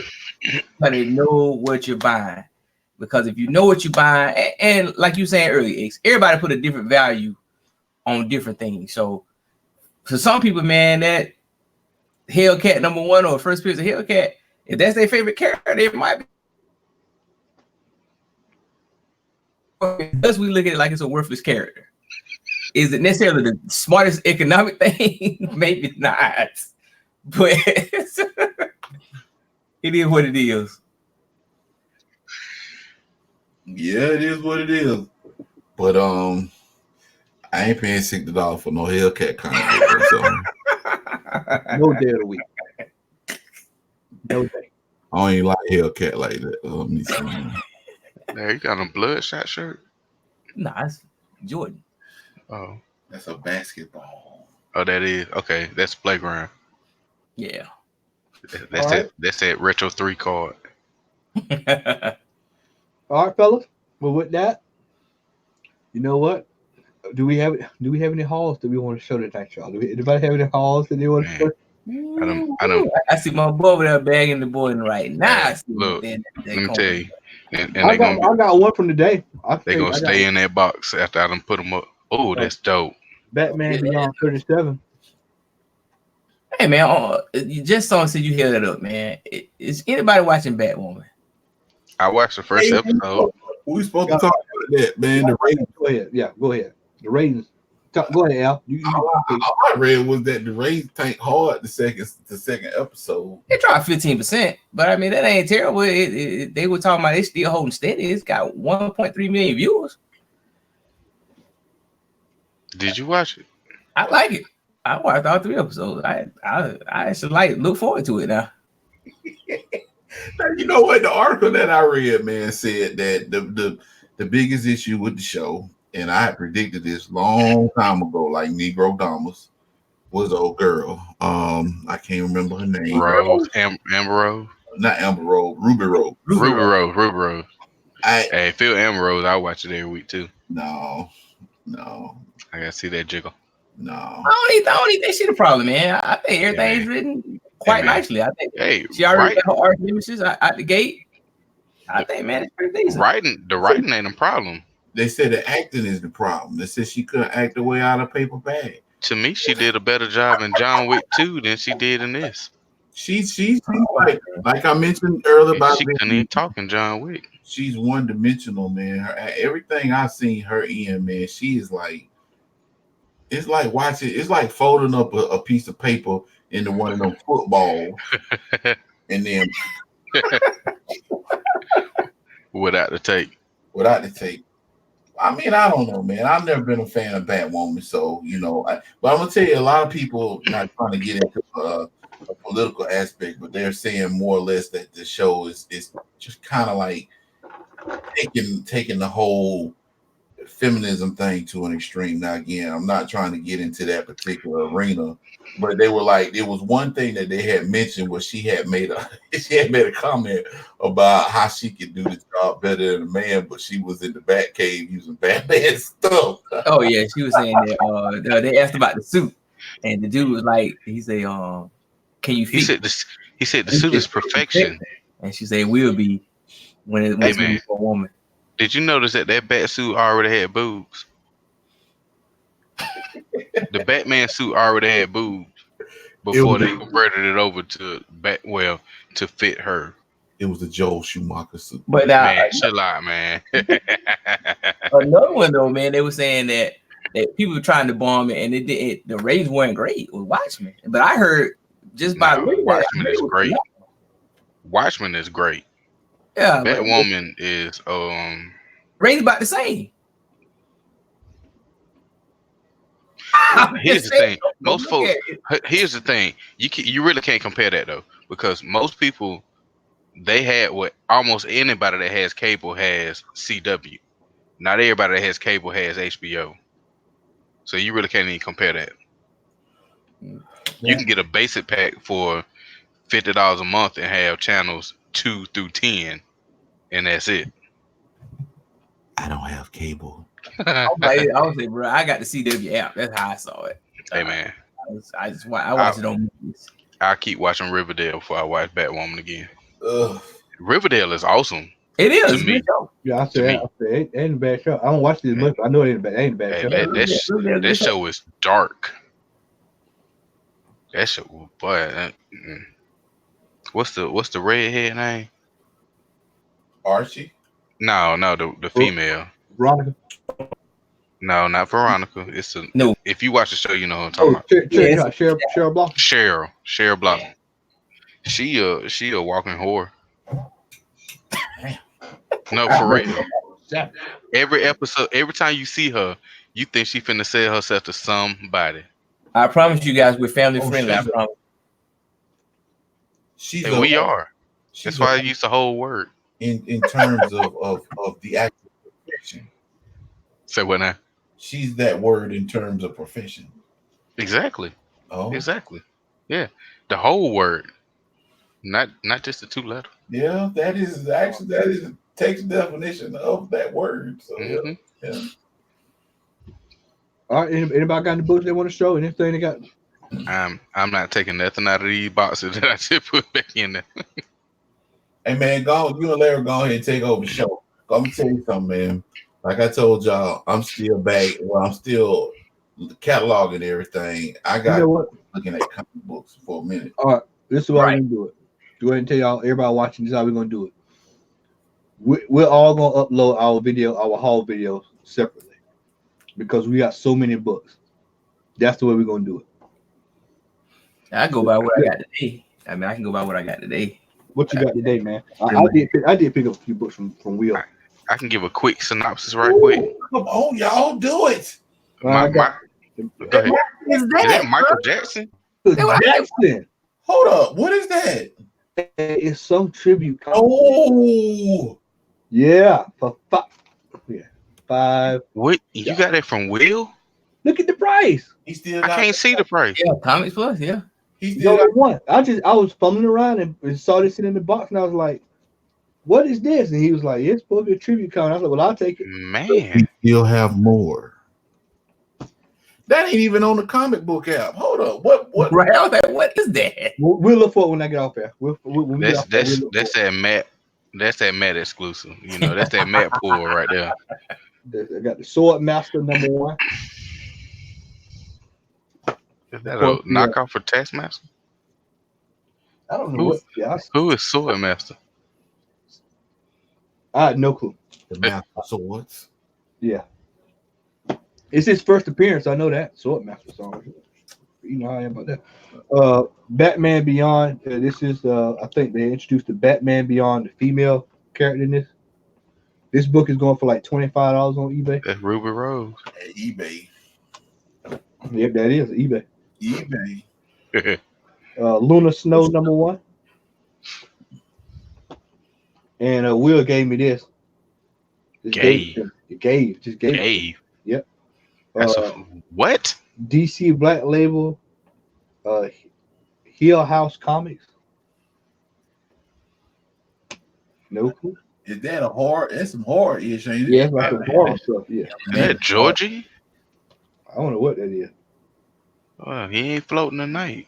Good Lord. But that's that. I think I might have one or two of it. I'm gonna give y'all a quick synopsis of my pull, so to speak. I went about 200 bags and boards today, and they went to all Nightwing and Batman, and I ain't even touched the rest of the book, so I ain't realized we picked up that many books, bruh. Oh yeah, bro. I put like we had in the CLZ. I'm up to 2153. That's left over. Yeah, that's what's left. What we got, and I'm still going. That's what we Good Lord. left here. And it's like this. Out of all the condensed I've done, it's like 4 long boxes that are empty upstairs. So that's how many books that y'all went through. That's it. And it's like 4. Yeah. I know I walked over there. When I got there, I had 1 empty long box, and I left with 2 full long boxes. Yeah, so you took 2, and it's 2 left up there. Well, no, it's like it said, it's like 4 empty boxes left up there. 98% of it Superman and Batgirl. No, actually, let me look at the statistics here. From the CLZ, the book that has the most of anything is JLA. Not JSA, JLA. No, JLA. Yeah, Okay. JLA has more than anybody. The Birds of Prey is behind that. Did you see any more Secret Six? Is it now? Did you see any more Secret Six? Yes, I did actually. You want those? Hey, put them aside. Yes. Okay. Yes. All right. Hey, I got a list after the show too. I did manage to snag this from the shop that remain nameless. I heisted this. Hey, No eBay price. Knight Rider #1. We all put out Ghost. This is the original Ghost Rider. not to be confused with the leather jacket wearing Knight Rider. Yep. I would say, bro, if it ain't got Michael Knight on there, man, I don't want to hear that Knight Rider. Yeah. Knight Rider, a lone raider. Yeah. I got that The helpless powers about $5. in a world of criminals who operate. And I've got my other one lined up, but I did on our haul pull, I did match the Crow #2 and #1. #1 is in the box. I'm pulling it out. And while I was in Florida a couple of weeks ago, I came upon A-Force #1, Oh, the Mighty Thor, first printing 705, and the Batman Beyond. You pre-ordered yours yet, X, the box set? yeah. I did. I got mine for $69 on Amazon. And I think What's the release date on it? I don't even know. I just know one day I checked my account to see $69.99 plus tax out of my account. all right, that's it on my end, fellas. That's it. So we'll all piece together haul videos, and so we'll upload them as we do them, because it's just like I said, it's just so much volume that we went through in the last few weeks. The old Marauders #1. You read it yet? I hadn't read it yet. All right, go ahead, Larry. Your role. I don't know if you're interested in this, Al, but I don't know if you get these variants that have it's probably 5 different covers. It's gonna have all the X-Men ever when you connect all 5 of them. Get out of here. Is that like the poster that we saw at what was that store we went to? Miss Dr. Nose? Dr. Nose? Yeah. Yeah. It's different, but yeah, it's the same concept. Is that X-Men 1 or Marauders #1? That's Marauders. X-Men 1 is over here somewhere. You know, I would be interested in that only because it'll have every X-Men on the cover of all 5 books. Now I would get that. Which one has Mara McTaggart and Professor X sitting on the bench? That's Powers of X and House of X #1. You combine them and it's got that. Okay. Yeah. Got the Amazing Mary Jane, the art germ variant. Boy, they had about 15 different variants, man. I want the 80s variant, but that Joker was gone. Which He one? got 14 of them. The J. Scott Campbell 80s variant. He had like 2 or 3 of them by himself. Got old Ghost Spider number 3. I actually like old Ghost Spider. What in the background? Strike. Her version of the Green Goblin. It looked like a grown Strike. More Absolute Carnage. Lethal Protectors. Oh, Misty Knight at the bottom. We picked this up this week, but the Immortal Hulk 25. I love that cover. And the Dark Avengers Absolute Carnage number 1. Who is that? The Avengers. It's Wolverine, Hawkeye, and the Thing. Caught up in Carnage. Well, they bring out a Venomized Wolverine pop. I'm all on that. Let's see. It's from last week. Well, look at that stack. X-Men number 1. Art Germ. The Absolute Carnage number 4. The X-Men number 1 homage. Hey, you ain't got that Magneto variant for X-Men 1? Of course I do. Hey, man, I just have to ask. Of course I do. That's the only book I bought last week. That and Deceased number 4, I think. Number 5. That's one of the other ones where all the X-Men connected. Yeah, I gotta get that one. Absolute Carnage versus Deadpool number 3. The Live Field variant. Got a feet. He done got better at the feet though. No, bro. Larry, did you see the one I attacked you in last night with the feet? I did. Let's see. In 25, X-Men number 1. Yeah. Wolverine looked like a real werewolf on that one. Beast, didn't he? This is the Young Guns Absolute Carnage Spider-Man. You got the Look like that Bobby Digital cover. The anti-symbiote cover, and the regular X-Men number 1. Mm-hmm. And that's all for the past 2 weeks. Sweet. Word life. All right. Well, everybody, with that, thanks for hanging in there with us. We almost hit the 2 hour mark. We appreciate everybody being there. Want to give a shout out to our boy Shannon sitting in the chat talking trash about me getting booked. You got some stuff in that stack too. He ain't lying. Hey, I would say Shannon, but hey, we gotta talk about you off air. Yeah, Sitting over there trying to talk about wrestling like he ain't watched wrestling while he over there pulling keys. Yeah. It's sitting there glued like this. Talking about who George Garvin is.